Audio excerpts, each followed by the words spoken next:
हम गुंजन चौधरी मैथिली गुंजन चैनल पर समस्त मिथिलावासी के प्रणाम करै छी। आई हम एकटा माँ भगवती के गीत लऽ कऽ उपस्थित छी।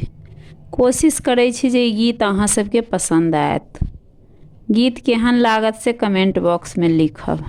हे जगदम्बा कष्ट हरण करू, फेर पूजब हम तोरा।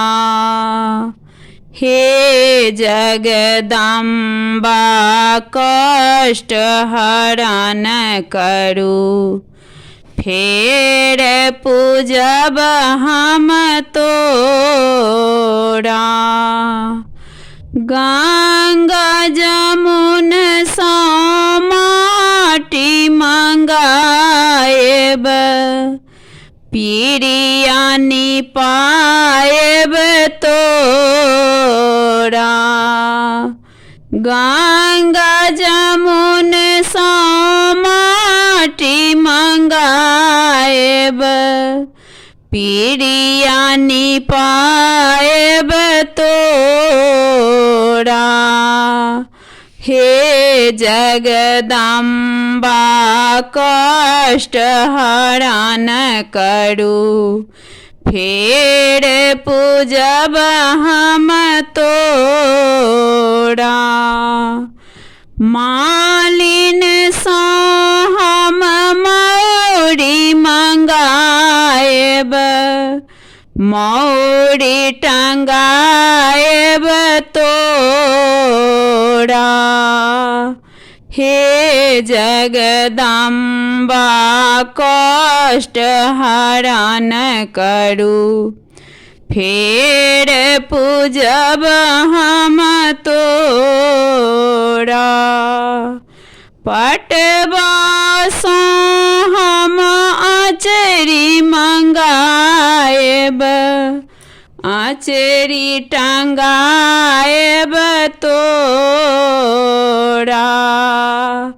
हे जगदम्बा कष्ट हरण करू, फेर पूजब हम तोरा।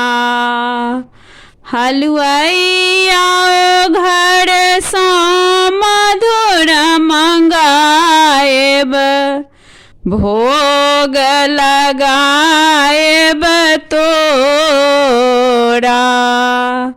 हे जगदम्बा कष्ट हरण करू, फेर पूजब हम तोरा। हे जगदम्बा कष्ट हरण करू, फेर पूजब हम तोरा।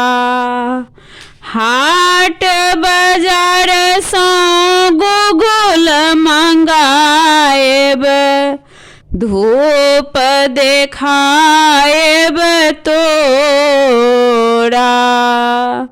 हाट बाजार सँ कर्पूर मंगाएब, आरती उतारब तोरा। हे जगदम्बा कष्ट हरण करू, फेर पूजब हम तोरा। हे जगदम्बा कष्ट हरण करू, फेर पूजब हम तोरा।